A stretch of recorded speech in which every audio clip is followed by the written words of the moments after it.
the truth was that the Beatles had just split up, and it's really the equivalent for you of losing this job. Which might happen, you never get this interview, you never know. Yeah.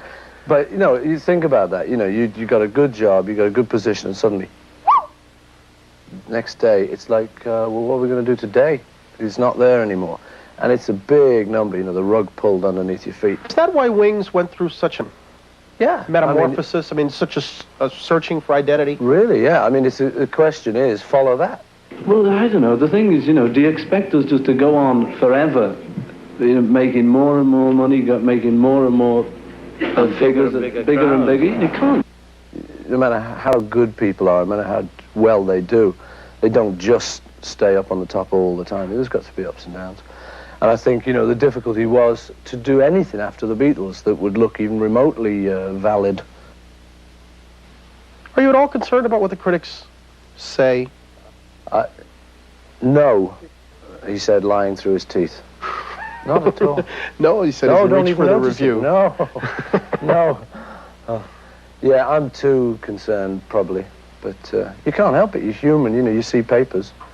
And if, since you're a kid, you read papers and sort of take them for what they are, if they're talking about you, well, you know it. You can't help it, you know. And it's probably worse when they hit on something that you're a little insecure about anyway. But my God, I mean, Paul McCartney certainly has no reason to be insecure. No, I'm insecure. Just like everyone. No, a lot of people said, oh, you're crazy. I mean, and I think we were, too. We just met, and it was in all that kind of euphoria of just having met the first couple of years. And I think I just kind of said to her, look, you know, I mean, I'm going to be doing music and stuff. Do you fancy being up there with me? You know, can you imagine that when the kind of curtain comes up and there's all people there? Could you handle that? And do you fancy it? Well, yeah, you know, sounds all right to me. Truth, I just wanted Linda up there, that's all. It wasn't so much, in truth, from a music point of view as just a feeling point of view, really. Obviously, they're better musicians than Linda, but that wasn't what it was about. Have you surprised yourself a little bit? I mean, in terms of your devotion to family? Yeah, I mean, I think, you know, when I was younger, definitely, could have never imagined it, you know. Would have really thought I was just, I don't know, just be a bachelor and a musician or something. It creeps up on you, though, doesn't it? You know, you get to an age, though, you suddenly realize you like all that stuff. You can't talk about having babies. You've got to have babies. There's a big difference, you know. Talking about them, imagining it and theorizing is one thing, but actually having them crawling all over you and they're yours, you know, makes a big difference. They're nearly always with me. I've just been in LA. They were there with me. They're here with me now. Not here with me, but here with me.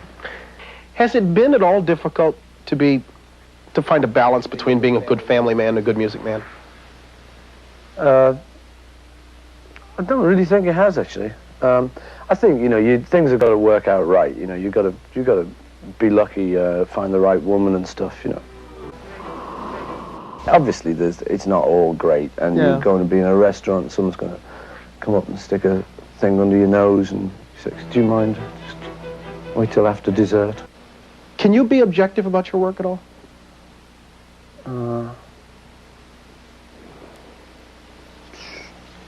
After a long time, I can.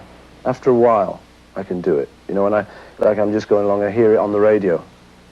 This is a great conversation with Quincy Jones I was working with out in LA. And something he once read somewhere was this thing about there's two approaches to a thing, of the creative and the judicial. And your big problem is when you do them both at once. You try and be creative and at the same time check whether your spelling's right. Because you kill it. The minute it goes out, you kill it. And the minute, so you never get any creative flow. So for me, the judicial thing has to come later. I just got to kind of push it out and get it. And I've got a great producer I work with, so he actually is the objective one. I had a song called Ebony and Ivory, which I'd written, and I wanted to sing it with a black guy. So I'll do the ivory, and I'd like to get somebody to, I'd like it to be a duet. And first thought was Stevie, really. I just thought whatever could get hold of anyone to be Ebony for that song. I'd like to do it with Stevie, just because I'm a fan of his. What was his reaction? So I rang him up. He said, yeah. What's the message of Ebony and Ivory? Ebony and Ivory is supposed to say that people of all types could live together. Need every song have a deep message and have some deep, lasting... Oh, no, I don't need that in a song, you know. It's something, it doesn't...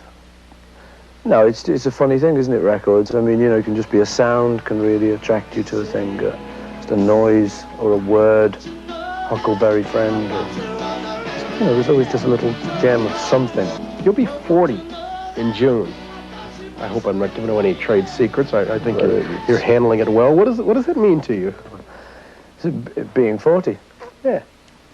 It doesn't mean a lot, you know, being 39, being 40, being 3,823. I mean, I remember seeing Bridget Bardot is 40, Marilyn is 40, you know, and there's all certain people, and when they get to be 40, you kind of, it's a headline.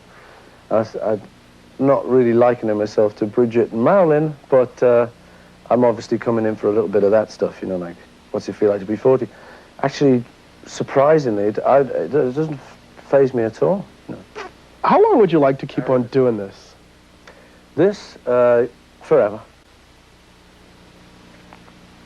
Really? I think so, yeah. I haven't found anything better yet. Sort of, for me, I really feel as though I'm a writer, really. And I feel, you know, you'd be 98, be 100, and still say, yesterday, tomorrow, whatever it is, you know. It may slow down a bit, maybe get to be a few more ballads. But, you know, it's just an act of imagination, writing, and as long as I can imagine, I suppose, I'll be writing. Concert tour of Japan, he was arrested for the possession of marijuana. It was just a silly mistake, actually. I came from America, and the liberal climate in America towards said substance. And went to Japan where the law is 7 years hard labor. Yeah. You wound up 9 days in the clink. And I ended up 9 days in the clink, yes. Quite a rich experience of life. Embarrassing experience? Angry experience?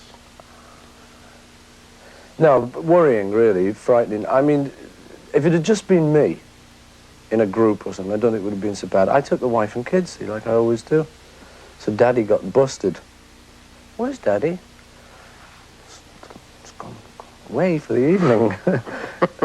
So I was imagining Linda and the kids, a little house on the outskirts of Tokyo, the kids being brought up in Japanese schools. You know, that was going to be it. I thought, you know, it just was suddenly warp 5, you know, yeah.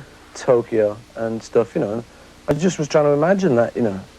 Is this serious? You know, am I really going to be in jail for 7 years and making mailbags and stuff? You know, for a lot of critics, it went hand in hand, rock and drugs. Mm-hmm. I don't really know about everyone else, you know. I mean, for me, it used to be a lot more widespread. You know, it's kind of eased off. Is it a burden to be the person that everybody's looking to, anxious to see what he does? I try and not think about all that stuff. It's one of the reasons I really try and lead, like, a normal kind of life. At the time of his death in 1980, John Lennon's relationship with McCartney barely resembled times when they were the best of friends. I would have liked to have seen him the day before and just straightened everything out, you know. That's one of the things about sort of a sudden death like that, you know, is that you do many things left unsaid, you know. But on that angle, really, I didn't feel quite so bad because, like, the last time I had spoken to him, we had actually cleared a lot of our differences up, and we'd sort of... Well, you see, one of our big problems over the last 10, 12 years had been the business thing.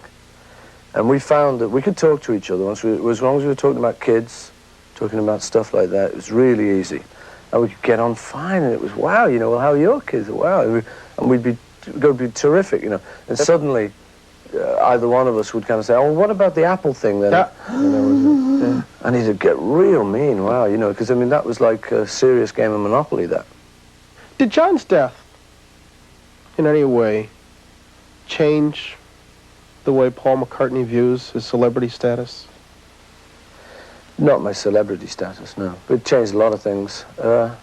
Changed how... Well, something like that, obviously, like, it's very final. To me, it was sort of end of an era. Sort of really wrapped up the Beatles thing, kind of thing, for me. Because it was always... Although the four of us never really thought we were going to get back together. The press would always ask us if we were, and people on the street. But we pretty much knew we wouldn't get back together because I think we really felt we'd done it. Before Lennon's death, he and Yoko lived in New York, where she managed their business affairs, and rumors of a strained relationship with McCartney persisted. Recently, McCartney and his wife, Linda, met with Yoko for a reunion. Should not everyone have been surprised? I mean, are you... That's what everyone seems to think. Yoko and I are sort of at war, you know. I think it's based on events of the last kind of 10 years.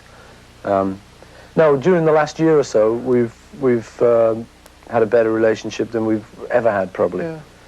Yeah. We just find we're suddenly able to talk to each other. It's a weird thing, really, but she's a nice lady. Did John's death, did it frighten you in terms of... did it frighten you in terms of your personal concern for your own welfare, for Linda's? Yeah, a bit, you know, because I suppose you know there's nuts out there, you know there are crazy people everywhere, but you don't really think it's going to happen.